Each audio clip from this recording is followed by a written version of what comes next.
If you're a professional brewer, you know how frustrating it can be when you go to place a yeast order and what you're looking for is out of stock. Well, Imperial Yeast is here to help by guaranteeing that commercial orders up to 20 liters of 10, yes, 10 of their most popular strains will ship free if they're not in stock when you place your order. Some of these strains include A38 Juice for those hazy IPAs, A07 Flagship, a classic in clean American styles, L13 Global, which is said to be one of the world's most popular lager strains, A44 Kviking for your warm fermented beers, and so many more. So in addition to pitching right with the highest quality yeast on the market, they're promising that yeast will be ready when you need it, or shipping is on them. Whether you're a pro or a home brewer, if you haven't tried Imperial Yeast in your brewery, it's time to up your game. You can check out everything Imperial Yeast has to offer and place your commercial orders at imperialyeast.com.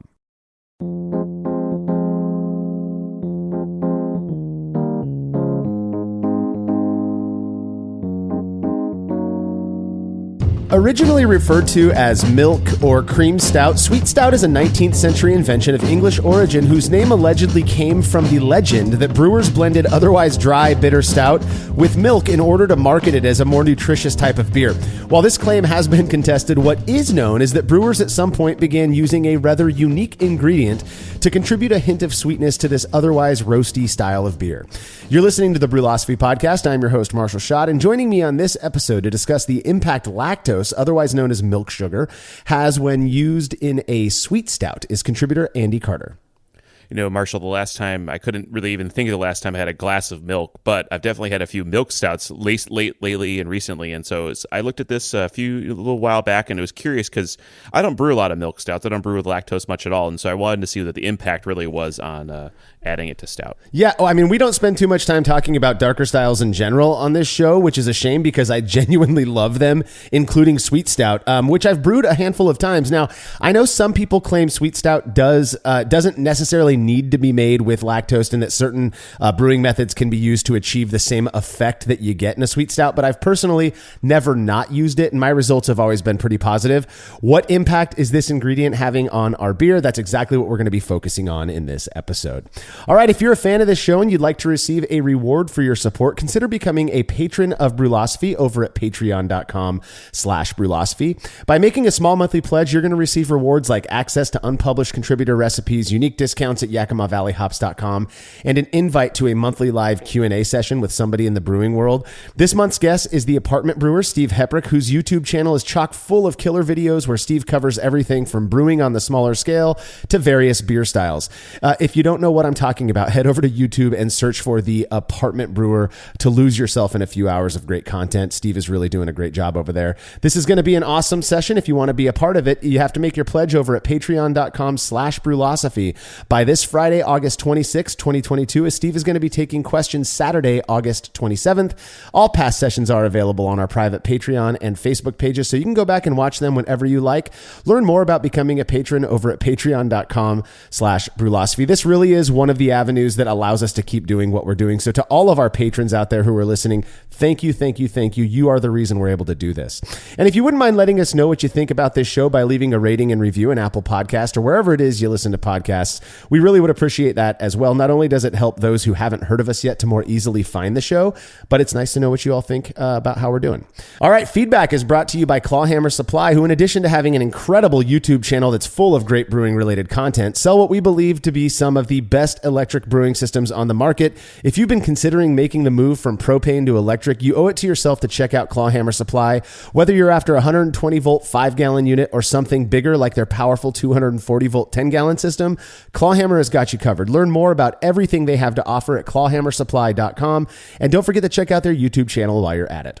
All right, Ken Wary had some feedback on our recent episode where we discussed our experiences with packaging and shipping beer. He said, as far as getting my carbonated beer from the keg to the bottle, the best method I've found thus far is just like your friend had mentioned, turning down the CO2 to 1 or 2 psi. I put a reducer line that goes from the size of the draft out all the way down to about 1/8 of an inch inner diameter hose that goes to the bottom of the bottle. I fill from the bottom up, pushing all of the oxygen up as it goes, and I fill it all the way to the top and then cap it. This is perfect. Yeah, like we had talked about in that episode, purging your bottles of CO2. I have a dedicated tap for CO2, so I never have to go fuss around with a cable for it. I just have a fourth tap that's just CO2, and fill it with CO2, and then fill it from the bottom slowly. We had talked about cap on foam, and I think we may not have mentioned one trick for that. Is that if you fill the bottle up, almost full, right? Maybe leave a little bit of headspace, and you grab the bottle, and it's just a little bit of a dexterity thing, but it's useful. Is you gently tap the bottom of the bottle on a table after you filled it. It'll foam up a little bit, and that's what you want to put that cap on foam, hence cap on foam. That's interesting. Yeah, I believe the friend of mine Ken is referring to is Sean Wood, though their approaches differ in that Sean doesn't attach anything to his faucet. He just turns the gas down and lets the beer drizzle down the inside of the bottle. And in my head, I mean, it's getting massively exposed to oxygen, but he bottles beer all the time, or he used to. He's not doing it so much anymore, and those beers always came out great. Now, Ken's approach seems almost more similar to using like a hybrid between that and using a beer gun, just without the actual gun or bottle purging. I think I mentioned it in the show, but I never really purged bottles prior to filling. And as far as I know, I never had any major oxidation issues, just the occasional contamination. I can only think of one, and I told that story in that episode. Either way, my view is that if it works for you and you're pleased with the results, carry on with what you're doing. Ken is talking about attaching. I don't know where you would get a reducer line like that to attach to your faucet. It sounds to me like he's got a line that starts at maybe like a quarter of an inch and then goes down to an eighth of an inch or something like that inner diameter. If that sounds really neat, and if you could give us a link to where you found that, I think it'd be helpful for a lot of people. But yeah, if it works for you, keep on doing it. Thanks for the feedback, Ken. If you have show feedback, you could send it to feedback@brulosophy.com or drop us a note on social media. A question I get asked quite frequently is, what does Brulosophy have in store for the future? When all we had was a website, it was the podcast. And then after that was established, my response became the Brew Lab podcast. COVID definitely put a damper on things, but now that we're pulling out of that, we're back to planning new things, and we are really excited for what the future holds. If you're at all interested in new Brulosophy content, I strongly encourage you to go follow our YouTube channel right now, which you can find by searching for Brulosophy at youtube.com. Pretty simple. You'll have to be patient, but I trust the payoff will be more than worth it. All right, when we're back from this break, our focus will be on using lactose when making Sweet Stout.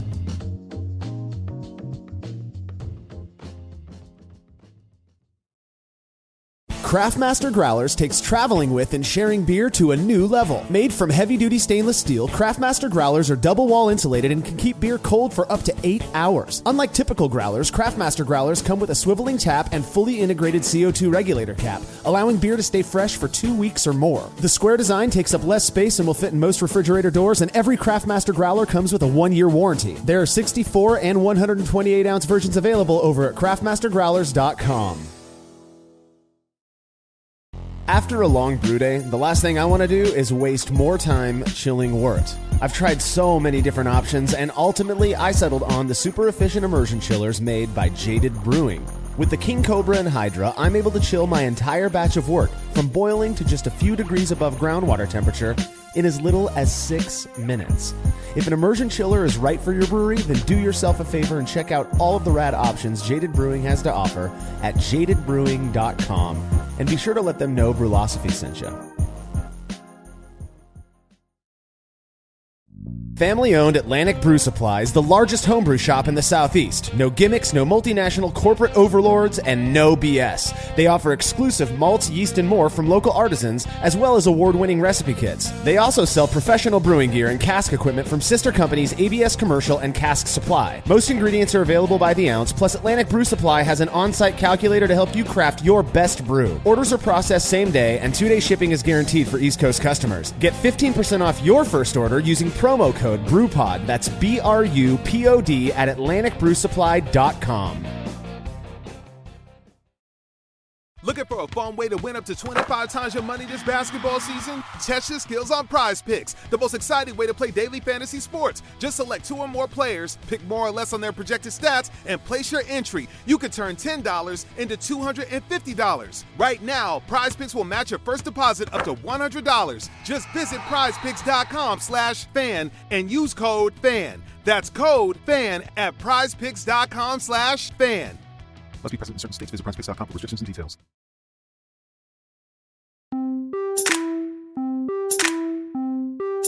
Milk stout, cream stout, sweet stout, all of these names have been used for the same style of beer over the years, one that's distinguished from other types of stout due primarily to the use of one unique ingredient, lactose. At least that's the way that I look at it. At the very least, there are some unique differences about sweet stout when compared to other types of stouts. Andy, why don't we start off, though, by talking about what exactly lactose is? Yeah, so we know from experience brewing, we know about sucrose and maltose. These are just types of different carbohydrates, simple sugars is what we call them. But there's this milk sugar, and to be clear, since there's many different forms of milk today, what we're talking about is cow milk or, domesticated cow milk, not any other almond milk or nut milks or something like that. And those make up 2 to 8% of cow milk by mass. So that's not a massive amount of it, but it's a solid fraction of it. And it's, something you can perceive, and we'll get into that perception part in a little bit, but 2 to 8% of cow milk by mass, and it's a disaccharide, so these saccharides, polysaccharides, monosaccharides, a disaccharide made up of galactose and glucose molecule, and it has a few different uses. It's in milk, of course, but it can be used as a sweetener because it has some kind of sweetness. It's a stabilizer, which I think we should talk about a little bit more about that because that's an interesting use case of a sugar. And then it's also a filler in pharmaceutical industries because it's actually just adding a little bit of some type of packaging material or kind of heft to it because depending on what else it's packaged with, it might actually be protecting or preserving other things that it's going along the ride for. Yeah, when I think about the non-brewing uses for lactose, I'd never used it prior to brewing. I mean, it is not like a common thing that, that's around my kitchen. The only time I've ever had it was to make sweet stout, in fact. But the thing is, if you taste, you lick your finger and dip it into a bag of lactose and then compare that to sucrose, table sugar, it is massively different. In fact, I was looking it up and I believe sucrose is something like 2 to 3 times or maybe even 4 times more sweet than lactose. So to me, it seems like, using lactose as a sweetener in again, not in beer, but just as a sweetener in general isn't terribly effective. You have to use quite a bit to achieve the same sweetness level as sucrose, which I just think is interesting. Yeah, it's just a in the case of this, a unique ingredient. It's one of a kind in brewing because of its chemical properties, which kind of interact with yeast in a certain way. So like you said, if you want sweetness, you want the perception of sweetness. The easiest way, if it's not fermented, is sucrose, right? It's commonly available, it's cheap, and it has a known level of sweetness. Nowadays, we actually have a lot more sweeteners on the market that have different carbohydrate properties. Basically, how much do you digest them? How much does your body see them? And it gets into glycemic index and all these other things. Because lactose isn't very sweet, so you'd add sucrose. But lactose has one specific benefit to it, which is that it's not fermentable by brewer's yeast. Yeah, that is a very unique characteristic of lactose, and part of the reason that brewers began using it is that you can add it to beer, and Saccharomyces doesn't seem to have the ability to ferment it like it does other types of sugar, which is super unique. My understanding is that, and I'm no chemist here, but my understanding is that lactose requires the breaking down by a specific enzyme that brewer's yeast just does not have.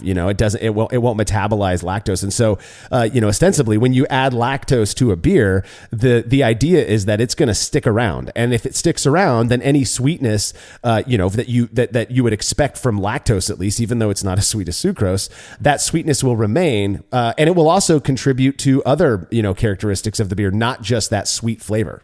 Yeah, the hope would be that since it's not going away, right? So if you put something into something and it doesn't change, or it doesn't become fermentable sugar and it becomes alcohol or CO2 or something like that, or a flavor, that if it just sits there, then it'll add this elusive body or mouthfeel, which is something I've still been chasing to this day in home brewing, how to control body and mouthfeel. And this is one of them. Though the downside to adding this as a body or mouthfeel thing is that some people, can't metabolize lactose and then get a little tummy ache when they have lactose. So there's like a balancing act here. And that's something I really wanted to look at because I was not as concerned. To me, I know how to add sweetness to a recipe to beer. Generally speaking, when I want to add the perception of sweetness, I add very low Lovabond crystal malt. Even 5 or 10, even carapils, even if it's very low, it has the perception of like basically sucking on a sugar candy, like just a generic candy. And if you add enough of that, you'll get sweetness. So I know how to add sweetness to a beer. So this is a much more subtle thing. So I'm was really more interested in adding body and mouthfeel to beer and what that perceived body and mouthfeel is in the final beverage. Yeah, that's a really interesting perspective, I think, Andy. If you go to the internet, obviously the internet is just absolutely, rife with varying opinions and whatnot. It's one of the good things and the bad things about the internet, I think. If you were to go to Google and search up, Sweet Stout and Lactose, you will see there are brewers out there who swear that it is absolutely unnecessary to add lactose to beer, to Sweet Stout. That you can achieve all of the same, effect basically of lactose using regular brewing ingredients and process variables. I mean, how many times have you heard somebody talk about just mash warmer if you want to get a sweeter beer? Now, we've demonstrated over and over and over that does not seem to be the case. Yes, you finish with a higher FG, which means that you have more long chain dextrins in solution, but that doesn't necessarily translate to perceptible sweetness. But hey, belief is a powerful thing, right? And so you do that. It finishes with a higher FG, and the brewer can say, hey, now it's a sweeter beer. Does lactose differ from that? I mean, that's another experiment that we can touch on later on. But I do think it's interesting that when it comes to Sweet Stout, my mind, having been around for a couple of decades now and kind of geeking out on traditional styles, in my mind, Sweet Stout has to have lactose. But there are people out there who swear that it doesn't, which is great news for those who are lactose intolerant. You can drink a beer and not have to worry about running to the bathroom within 20 minutes. So now there are, I'm curious if you have any comments on the whole stabilization effect of lactose, using lactose as a stabilizer. That's not something I'd ever heard of until researching for this episode. Yeah. To me, that was also a little bit of a surprise finding that in the literature too. I was going to figure out and see if I could find anything, but specifically, it's probably stabilizer in the sense of like if you're going to add sweet. I wonder if it means stabilizer in the sense of adding sweetness, but not adding something fermentable. I wonder if that's what it means. But I was curious too. That to me, I was just baffled by, but that's not how I think about it, right? It's not how I think about it. When I think of food stabilizers, again, I am not a chef, I am not a chemist, but when I think of stabilizers, I think of things that like ensure that a certain product food product that's being made like doesn't get soggy too fast, or doesn't melt in the package easily or something like that. So I'm just curious, what role lactose plays in that. I don't know. I can't speak too much to it. So maybe, okay, so I think this is maybe something, I found something really quick here. Stabilizers in general mean something that's going to keep it in solution or keep suspension. It's there's many different products, many different ways of making, sauces and thickening any type of beverage or food product. Yeah. And I think what I'm reading here is, what kind of makes sense is, so first we're saying that's like not fermentable. So let's not even call it a sugar for just the sake of argument. And if it's blended in with other things, it can actually create a sense of thickness and stability. But I think you have to use very large percentages of it, not just, a few percent in your recipe. This is talking, 10, 20, 30%. And it's some type of sauce. So I think the point is that if you add enough of it, it becomes a thickening agent. And that's what they mean by stabilizer. Oh, okay. That makes sense. Yeah. Yeah, it makes sense to me. Well, this is not a show on cooking. It's a show on brewing, which I suppose is kind of an offshoot of cooking. But yeah, same idea, same concept. So if you're using lactose to make beer, regardless of the beer, when do you typically add it, Andy, in the process? I'm going to add it near the end of the boil. I mean, it doesn't really matter in general. I think, in my opinion, this would be a good experiment. When does it matter when you add sugar or something to a beverage, to a recipe? But I usually add it at the end, only because I know I'm going to get close to my finishing or my original gravity, my OG measurements coming. So I'm going to add it right when I'm right at that. Okay, now I know more where my boil is. I know where my volumes are, so I could predict my OG without this, and then I add this to make sure. And maybe I'm goosing it up or down depending on what my OG is based on boil off rates, just how the day went that day. So near the end of the boil.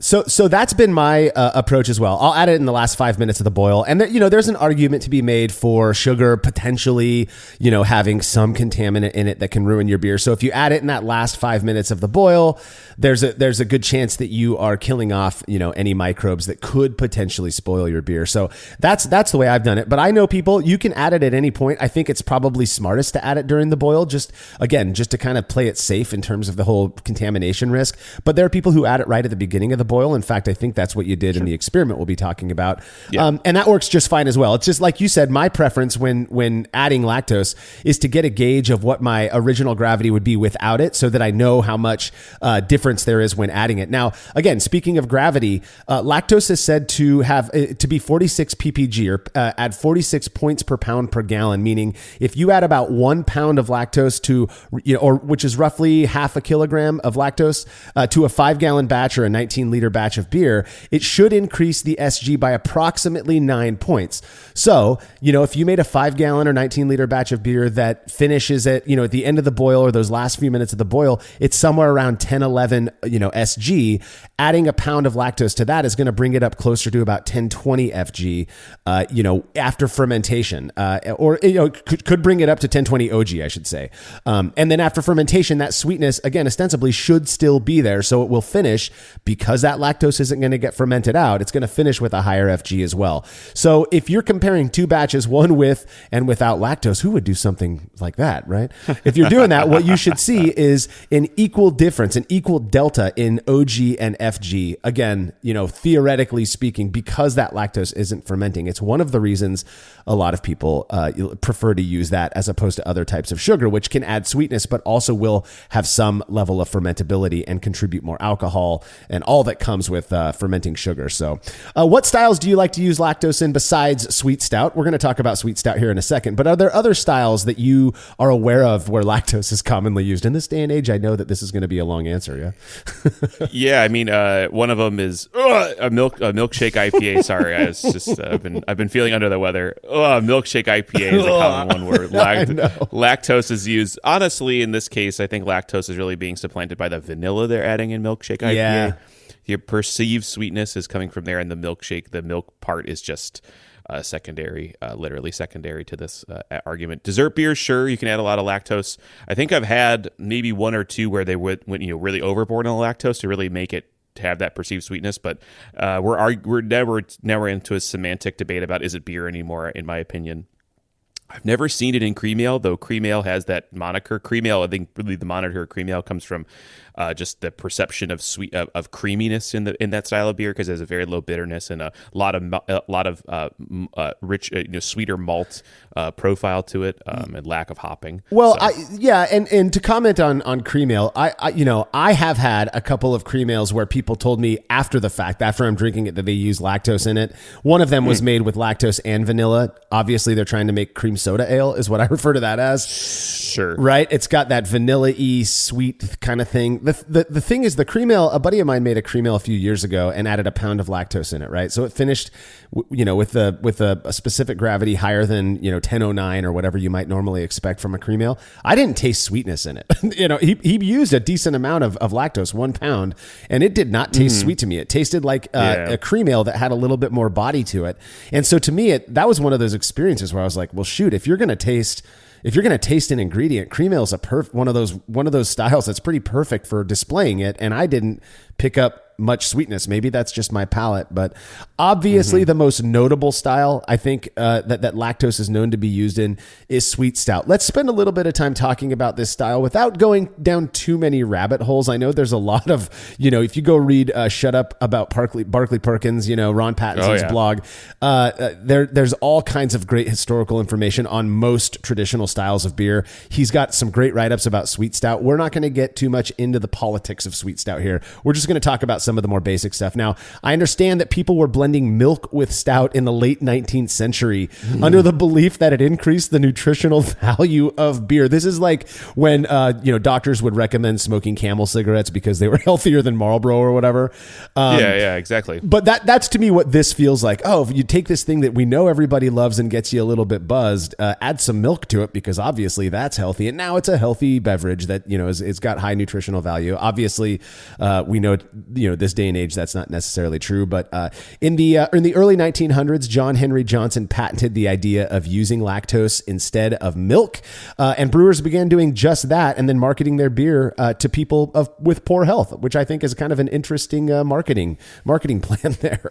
Well, beer, I think it's interesting because this going to be really interested to read more about, maybe try to get real facts on beer, because beer itself has that property of food, right? Before we had the options of cooking and everything like that, beer had this definitely had the sanitability, had nutritional value, right? It did get you drunk, right? That is a byproduct of drinking alcohol, is you will be drunk.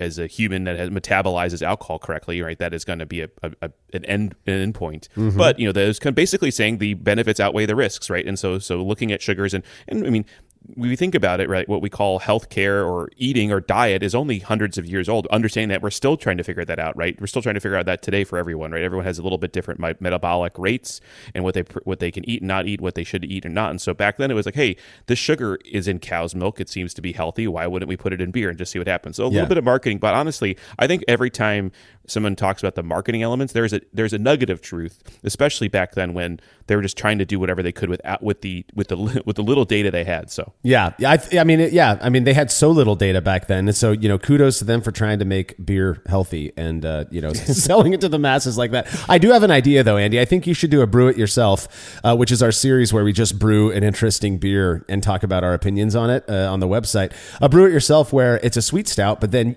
when you're kegging it, you add maybe 20% whole milk or something to it, and then you can call it like old school English sweet stout. I think that'd be interesting to share with friends.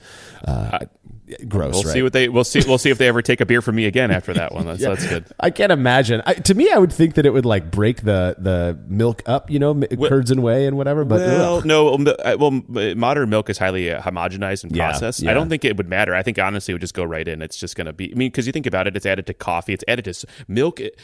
Think about the drinks.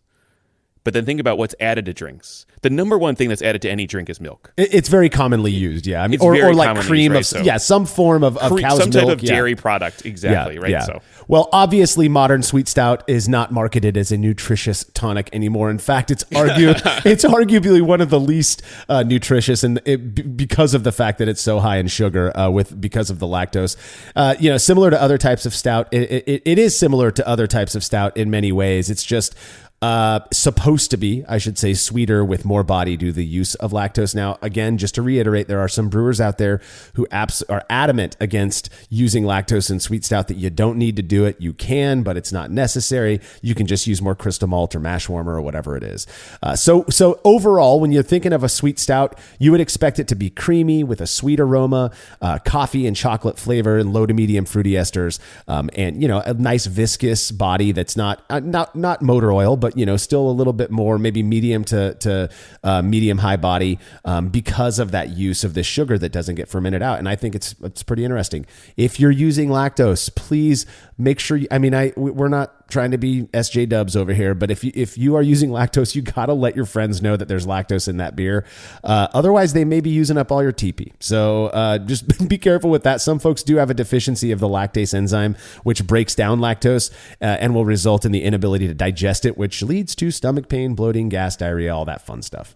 It is something I've brought up for competitions is, if you make a beer, you typically want to only list ingredients that you can perceive. So if I make a beer that has like 18 different spices in it, and I only perceive 3 of them, then I would only list 3 of them for the judges. Right. Now I see the software has been adding essentially another line, which is like ingredients that you want to note, but not really, not tell someone for the reason of allergies. Right. That being said, most people judging beer know their allergies, and they wouldn't drink someone else's random beverage without knowing that they're allergic to something. So just be aware of that. I mean, it's a tough thing to enter those competitions to begin with, let alone trying to reveal or not reveal what you're tasting and not tasting. But just keep it in mind. Keep that in mind when you're entering competitions. But at the same time, it's not your fault if someone is judging your beer and then they know their allergies, and they know their allergies better than you, of course. So just your mileage may vary, but just keep that in mind. Yeah, absolutely. I think that's a great tip there, Andy. Well, I've only ever used lactose when making sweet stout in my brewing, which I've done a number of times over the years, and every single time I've done it, I felt it contributed a noticeable richness to the beer. But did it really? Andy, you were curious to see for yourself, so you put it to the test. Results from that experiment when we're back from this break.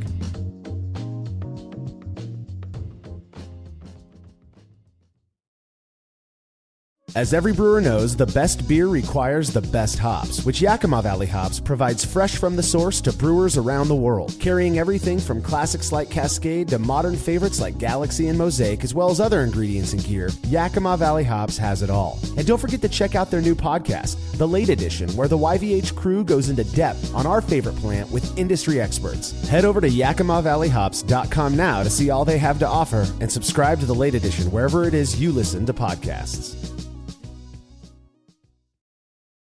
There's no denying that stainless steel is the best material for brewing equipment, and Delta Brewing Systems offers some of the lowest prices on high-quality stainless gear, like the Firm Tank, which in addition to holding 8 gallons or 30 liters of wort, comes with a domed lid to even further reduce the chances of a messy blow-off. Plus, it can hold up to 4 psi of pressure for closed transfers. Delta Brewing Systems also has their own line of brew kettles, as well as one of the lowest-priced all-in-one electric brewing systems out there, and their prices are shockingly low. If you're in the market for legit stainless gear that won't break the bank, do yourself a favor and head over to deltabrewingsystems.com today. Chilling wort can be a chore, especially after a long brew day, but not with the Xchillerator Counterflow Chiller, which can chill a 5-gallon or 19-liter batch of wort in 5 minutes or less, leading to a strong cold break and clear wort in the fermenter. Brewlosophy's Matt Del Fiacco uses the Xchillerator Max and absolutely loves it. In addition to improved chilling efficiency, every Xchillerator comes with a 5-year warranty that covers the entire chiller for manufacturer defects. If you're looking to up your chilling game and a CFC is right for you, head over to Xchillerator.com today. Looking for a fun way to win up to 25 times your money this basketball season? Test your skills on Prize Picks, the most exciting way to play daily fantasy sports. Just select 2 or more players, pick more or less on their projected stats, and place your entry. You could turn $10 into $250. Right now, Prize Picks will match your first deposit up to $100. Just visit prizepicks.com/fan and use code FAN. That's code FAN at prizepicks.com/fan. Must be present in certain states. Visit prizepicks.com for restrictions and details.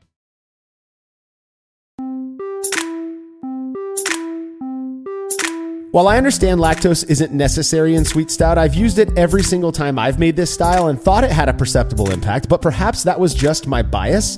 Andy, you recently performed an experiment looking at the impact using lactose in a Sweet Stout has. Yeah, so we wanted to just straight up lactose versus not, try to keep everything else the same in the recipe, just only adding lactose to a portion of the beer to at a rate that would be kind of common or not rare to not an aggressive amount, but not zero either, right? So yeah, well, and just to comment, you know, people will ask, why did you compare lactose to no lactose? I mean, that's obviously gonna lead to, you know, fill in the blank bias result, right? Sure. We do that to establish a baseline, right? If we establish that, okay, lactose has this impact, then we can go and design new experiments to test it out in various ways, right? And so that's the reason we do that. We wanted to just establish this baseline. So I think that is a solid way to start out.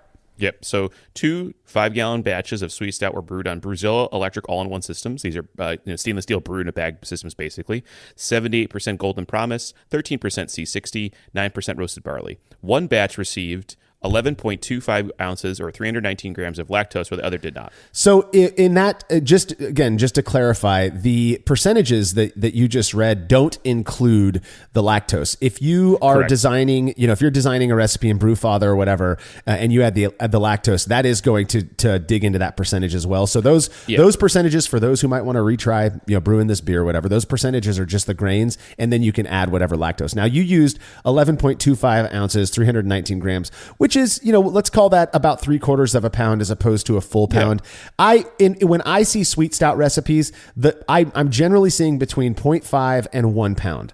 So I think going with that kind of middle of the line, not too much. We really want to establish, again, does adding lactose in a moderate fashion, does that have a perceptible impact on a Sweet Stout? So I think that's a fair amount. And just to note, for these batches, one is going to have Golden Promise C60 and roasted barley. One will have that plus lactose. The batch that doesn't have lactose, I added enough Golden Promise, roughly a pound of Golden Promise, to make up for that lack of lactose. So that, again, we're establishing a baseline. We have various ways to go about doing this. We would expect, obviously, if you're adding lactose to beer, you are going to get, some SG difference. So in order to match the OGs, so one's not, notably higher in alcohol, at least because of the use of lactose, at least. I guess that wouldn't be higher in alcohol because it's non-fermentable, but to have that kind of base OG so that both are similar, you said 1 extra pound of Golden Promise to the non-lactose batch. I think that's fair. Very good. Cool. So brewing process, very simple, single infusion mash, both at 152 Fahrenheit or 67 degrees Celsius for 60 minutes. When the rest were complete, I removed the grains and sparged to collect identical pre-boil volumes. Here comes the variable. Where I said I only added 11.25 ounces or 319 grams of lactose to 1 wort at the beginning of the boil. This is also kind of depending on how you're brewing, I want to make sure my numbers are hitting correctly, so I'm checking my numbers constantly, especially for Brewlosophy. We're taking so many notes all the time. Yeah. This is just to make sure I don't forget to do something or, oh wait, did we add lactose? Which one added lactose? This is just a good check for me. So both worts were boiled for 60 minutes. Added 14 grams of Northern Brew at 60, and then another 14 grams of Northern Brew at 30 minutes. After the boil, the worts were chilled and racked to sanitize carboys, and we took an original gravity measurement. The one without lactose had an OG of 1058, with the one with lactose had an OG of 1059. So again, you did a good job, right? Brewfather is a very good calculator, and it showed you that if you used an extra pound of Golden Promise in the non-lactose batch, that you would get close to the OG of the lactose batch. You were 1 SG point off. Had you not added that Golden Promise, based on my calculations, it would have been closer to 1054. 1056 versus 1059 for the lactose batch. So again, adding that little bit of grain just to make sure that they're starting at the same OG. Very interesting. Yep. So filled the fermenters put those filled fermenters into a chamber controlled at 64 Fahrenheit or 18 degrees Celsius, at which point I added starters that had Imperial Yeast A10 Darkness evenly split between both of them. So you had made a large starter of this A10 Darkness yeast, which I think is an absolutely fantastic yeast. You split it evenly between these batches, but man, A10 Darkness, I've used it in pale. I was curious. A10 Darkness I believe was sourced from Guinness. I think that's well known. It's commonly used in darker ales like stout and such. So a great choice for the Sweet Stout. But I've used it on its own in I think it was a blonde ale just to see what it tasted like. And it is a really solid tasting strain. To me, the reason I'm bringing this up is it also seems to contribute some element of body. I don't know if that's because of glycerol production or what, but when I used it, in a 148 Fahrenheit mashed, simple blonde ale with probably a single malt, maybe two malts, it really did seem to contribute some amount of mouthfeel. So I'm kind of curious. This is a common yeast that you're going to use in Sweet Stout. Is this going to allow that lactose to show through? Yeah, the question being really, is it what's contributing mouthfeel and sweetness, right? Is it yeast choice? Is it recipe? Is it lactose? And so, this could be throwing it off a little bit because you have to think about yeast, and different yeasts have different perceived ability, right? Yeast is like one of the biggest things that produce flavor and therefore perceptible changes to beer, right? So that is something to keep in mind, though we're going to use the same yeast in both. Yeah. So we're going to try to isolate the variable, of course. Well, and that's the thing is if you're using the same yeast in both, I would still expect, 3/4 a pound of lactose to be perceptible. I mean, it is sugar that does not get fermented out. Sugar that, while not as sweet as sucrose, is still perceptibly sweet. Absolutely. So after 5 days of fermentation, I raised the temperature to 70 Fahrenheit or 21 degrees Celsius and left for another week before the hydrometer measurements were taken. For the FG, here's the big news. This is where we're hoping to see some data points here, of course. So no lactose, 1.011 FG or a ABV of 6.2%, and lactose did come in higher, so 1.016 FG, leaving you with 5.6 ABV. So this is kind of interesting to me, just based on the fact that we got that the predicted difference of 4 to 5 SG points in the FG, which I think we're only seeing because of the fact that the reason it lines up like that is because you did adjust the OG with a little bit extra Golden Promise. But man, what is that, a 0.6% ABV difference between these beers? There are a lot of people out there who would tell you with massive amounts of confidence that if you served them them a 6.2% beer next to a 5.6% beer that is otherwise similar, they'd be able to tell it apart. We'll just have to see, because that difference does seem rather vast, and alcohol is noticeable to a lot of people on various levels. It's warm. There's a warming effect. Some people can kind of taste that alcohol sweetness. The one with no lactose is higher ABV, as we'd expect, but interesting. Yeah.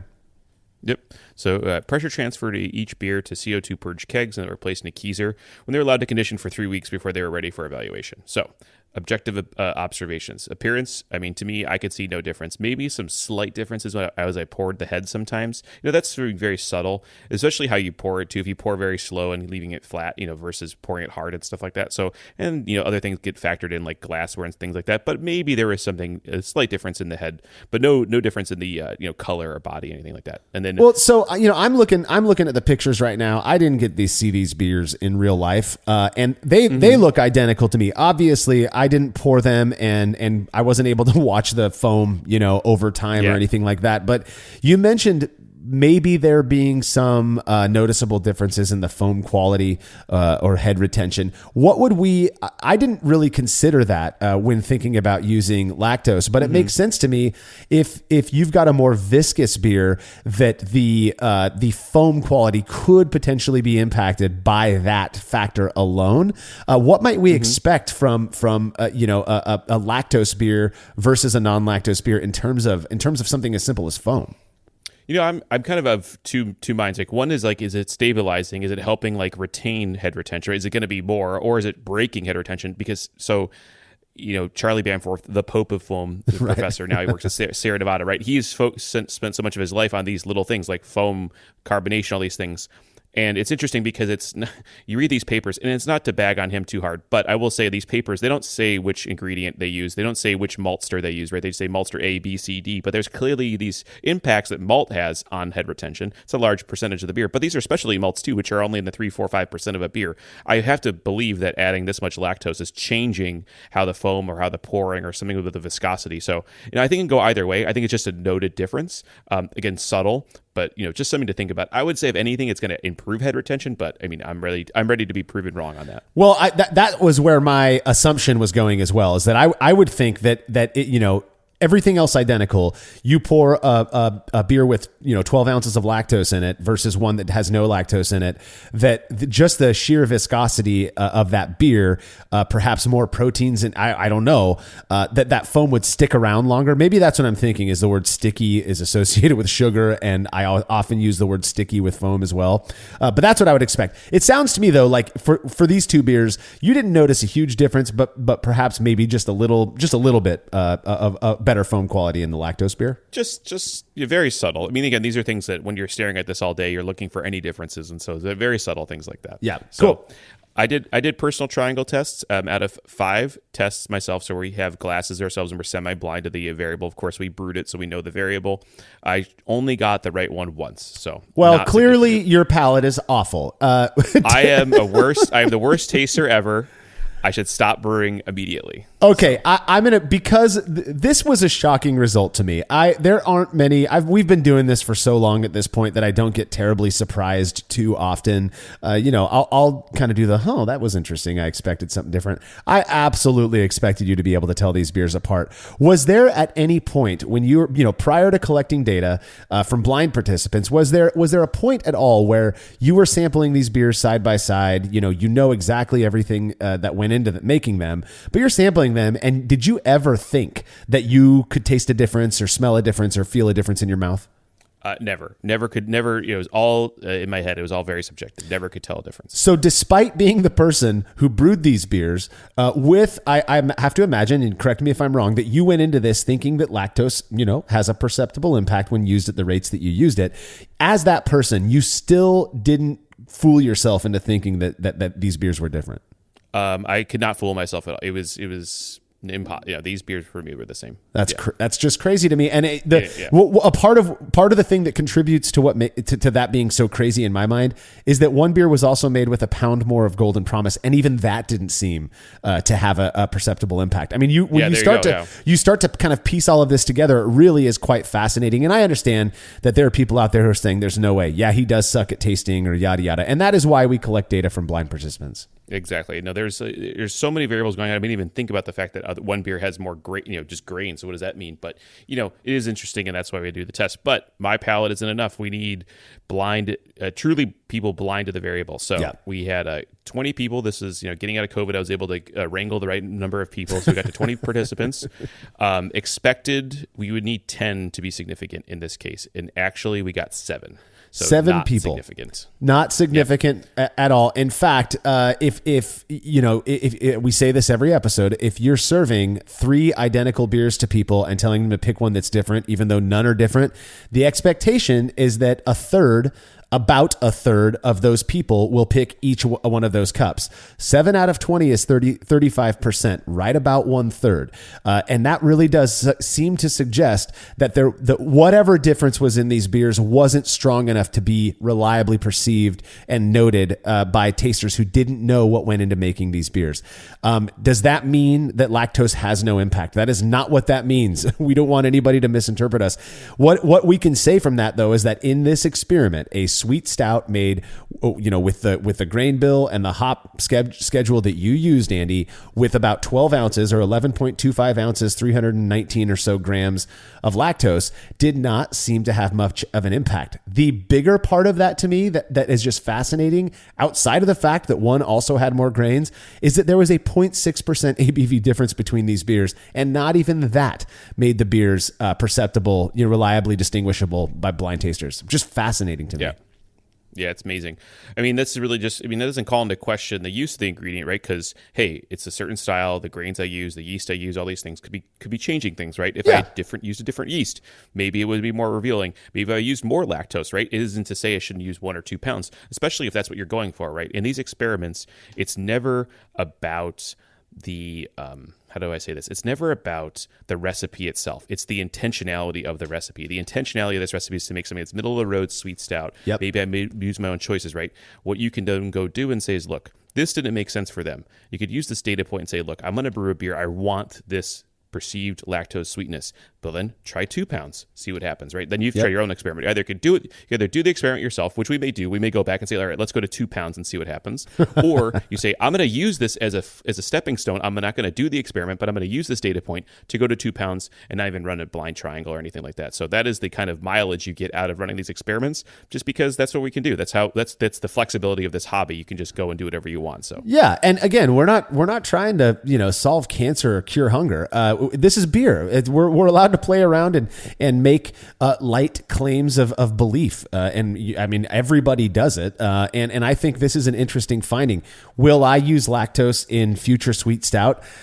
I may, though I will be honest, at 12 ounces in a 5-gallon batch, I would fully have expected that to have been perceptible, and it wasn't. I do think this experiment opens up a whole, bevy of new ideas for experiments when it comes to playing around with lactose. I'd like to see, for example, a cream ale made with a pound of lactose versus one made without, and then not adjusting the OG, right? What impact will it have if lactose is the only addition and you increase it a little bit? Will it be creamier tasting? Will it be sweeter? I've had that cream ale that I talked about earlier that I didn't notice any amount of sweetness, but if I tasted it next to the same beer made without it, maybe I would have. And I think that's interesting. Again, establish this series of baselines so that we can jump off that diving board, further when it comes to making decisions on how to use lactose. Are you going to use lactose in the future when making Sweet Stout, Andy? I mean, I think I want to try it with a higher percentage, just to see where it ends up. Though, there is negatives, right? It's going to raise my FG, which is just going to be kind of, is that going to be useful or not? I mean, I'd have to raise the fermentable OG to make the same alcohol content, so that's one thing. I'm probably not going to. I find that I can just add sweetness other ways, so I'm not really interested in lactose that much, just because it's not something I want to stock as an ingredient and I'm not going to use very much. So yeah, there is something that I read, and I'm paraphrasing here, so if I get this wrong, somebody can correct me. But I believe lactose and sucrose actually have the same calorie content, which is like 4 grams per teaspoon or something like that of calories. And so the fact that lactose is so much less sweet than sucrose and yet packs the same caloric content. I mean, I'm not necessarily a calorie counter, but if I'm going to be adding lactose to a beer, I want to be able to taste it. And if I can't taste it, I'm probably just going to add more grain, because you can taste that. You add some crystal malt, C60 or something like that, you're going to taste that. Or at least it's going to contribute more of a notable sweetness, because maltose is so much sweeter than lactose. That's kind of my line of thinking when it comes to using it is, well, you're using it for this purpose of contributing sweetness, and it doesn't seem to be contributing that much sweetness or mouthfeel, at least enough for people to tell them apart. Maybe there is a different route. I'm kind of, in a weird way, you got these codgers who are like, you don't need lactose in Sweet Stout. At the end of this experiment, I'm kind of like, well, I see what they're saying now. I almost agree more with them. Yep, absolutely. There's something, it's fine. I'm okay adding other ingredients rather than lactose. Yeah. What would you use in place of lactose? So I'd be using a combination of a lower crystal malt and something else, or maybe I would change what yeast I use to pump up the sweetness. It's tough. It's something that I've been, like I said, I've been trying to figure out, understanding mouthfeel and body and controlling that more. And I think I feel like for me, there's more hearsay and conjecture on the internet than there is facts about it. The only things I've heard about mouthfeel have been from just brewers, professional brewers, mostly saying, hey, I use this base malt for this reason. It's for body or mouthfeel versus this one, right? Okay, interesting. I'm going to put that away in my head. The yeast, definitely yeast that make different amounts of propene glycol. Yep. There's other mouthfeel components that are adding different things, but usually those are also in yeast that you don't want the flavor. And so there's all these little things. Trying to understand them better is kind of what I'm thinking. And I do wonder if basically to force the argument or force the recipe to have a certain mouthfeel, what you actually have to do is use such high proportions of ingredients that you would never consider to use before. Let's just say like 30% carapils or something crazy like that, right? Where you'd be like, wow, you're using so much. Why would you do that? And then, okay, you get the mouthfeel component, but you've added some negative other component too, which is a flavor or something else. So it's a balancing act you have to run, and then to get what you want. But there is something elusive about body and mouthfeel that to me, I'm not convinced that the positives that lactose provides in terms of body and mouthfeel are outweighed by the negatives, which is high FG, all these other things. So. Yeah, well, high FG, higher calories, and the potential of sending your friend to the restroom, right? I do think I know the secret, though, to mouthfeel and body, Andy, and I've never shared this on the show before, but it's milk. Just add milk to your beer. I'm going to add milk to my beer. Yeah. It's going to add a creaminess, right? And a nice rich character. Don't add milk to beer. That Absolutely. Sounds like an awful idea. All right, we got a couple reader comments we want to get to. BK Bruce says, why did you add the lactose at the start of the boil? This could affect the results. I've always seen lactose recommended as an end of boil addition. Oh, just for me, it was added at some point. I think it could add at any point. I don't know specifically what would have changed by adding at 60 versus 5. Yeah. I think a sugar is a sugar. To me, it's just a process issue. For when I do brewlosophy things, I brew slightly different than if I was going to just do stuff at home. Yeah. Just because of note taking and stuff like that. It's purely for operational control of the process, not any other reason. Yeah. Well, and I, not to call BK Brews out, I actually think I understand where they're coming from. I spent some time. I read this comment when they originally put it on the article, and I spent some time thinking, okay, what could possibly go wrong with adding lactose at the beginning of the boil? I don't think there's anything, BK Brews. It's a non-fermentable sugar. Lactose isn't going to caramelize in a homebrew boil kettle. You're adding it. It's easily dissolved into the liquid. It stays there. It will contribute to OG. We've shown that in this experiment. So I'm really not sure there was any effect of adding it at 60 minutes versus, whether you added it at 5 minutes left in the boil. But I understand the question, because the internet does say often, if you're going to make sugar additions, add it at the last 15 minutes of the boil, somewhere in that time frame. So I could understand kind of extracting from that is needed to do when it's not really necessary at all. For me, the reason I prefer, I think we mentioned this earlier, the reason I prefer adding sugars towards the end of the boil is because I like to gauge what my OG is pre sugar addition and then post, just so I can get an idea of how many, how much strength I'm going to get from the beer because of the sugar addition. Yeah, absolutely. It's just to figure out your numbers. It's not any process concern. Yeah, exactly. All right, final comment comes from Clark, who says, I believe that comes out to about 1.5 cups of lactose per 5 gallons or 40 pints, assuming some loss to trub and a similar weight to volume ratio for lactose and table sugar. There are 48 teaspoons in a cup, so 72 teaspoons to 40 pints, or a bit under 2 teaspoons per pint. I think it makes intuitive sense that a pint of stout with a healthy dose of roasted and caramel malts might need more than that amount of lactose to be noticeable, and he's referring to the amount used in the experiment. That is a healthy amount of roast and body already. Yeah, I mean, there's a balancing act to the recipe, and I could have changed the recipe to had a different kind of roastiness. I mean, maybe there's a back it off to get not as dark of a beer. So it's a balancing act, right? That is one of the variables, right? If I had dropped this, or like Marshall has said, do a cream ale with lactose, completely eliminate the roast, so you have none of that bitterness, and just show me the pure lactose in a more blonde beer. And we do blonde beers all the time. I mean, I would say the majority of the beers I brew for Brewlosophy are very straightforward: base malt, one crystal malt, and hops, just to see what the impact of that is. Now, I'm going to toot a little bit of a horn for a second on that, which is when you drink beer and you do off-flavor tasting at a commercial or even a homebrew scale, right? You typically add it to light lager. Do you know that most American light lagers have off flavors in them? Acetaldehyde, a little diacetyl. They have all these flavors, right? And guess what? You're not brewing those styles. You're brewing IPAs. You're brewing bigger blonde ales. You're bringing stouts. So for me, I'd like to mix it up. If it's sweet stout is the variable, I want to see the ingredient in that variable. I couldn't agree more. If it's cream ale using corn or 6-row or whatever, it's got to be to the style, right? So to me, I try not to use these light lagers for off flavors. I try not to only do that because it's not the styles you're brewing. If you can't taste it in IPA, then what are you adding it for? What are you doing for it in that beer? Now, I think there's some styles that amplify, not berry things. Like I think diacetyl gets actually amplified in IPA rather than played out in IPA, right? So there's other things like that, right? So, your mileage may vary, but you have to brew styles you can't brew only sterile styles. Most of the publications you have, ask Cade, most of the publications that Cade reads about beer has been brewed with a light lager style, or a brewed lager style beer, because that's what sells, right? And you're going to see more and more. I think you'll see more and more papers written about IPA or hoppier beers now because that's what sells, right? That is the most economic impact, is what does this thing do in a hoppy beer style? Yeah. Clark, I understand exactly where you're coming from. At the same time, lactose is used in sweet stout. That is a common thing. And that's what we were testing out. So sure, maybe you're not, it makes intuitive sense that you're not going to taste it, but people are still using it with the understanding that they are going to taste it. And so that's what we wanted to test out here. Now, on the other end of this, and perhaps what Clark is suggesting here is let's repeat the experiment, but use more lactose. Absolutely. I think that is in the plans. We will hit that up again. And I also think we should do it in a paler type of beer because I think it's interesting. But not necessarily that, people aren't, that's not as generalizable because people aren't using lactose in pale beer that often, right? Now, Andy, as much as you love milkshake IPA, perhaps we could do one with and without lactose for that. So who knows, right? The world is our oyster. We have so many options in front of us. But I do think that this experiment, one of the few over the last couple of years that has really left me kind of with my jaw open going, what the heck? Why people are constantly using lactose in sweet stout, and yet in this one, it didn't seem like it had much of an impact. Fascinating finding. So I'll do anything for science, Marshall. Trust me. Even milkshake IPA. I don't think you can push me that far. I don't think you can push me that far, man. Yeah.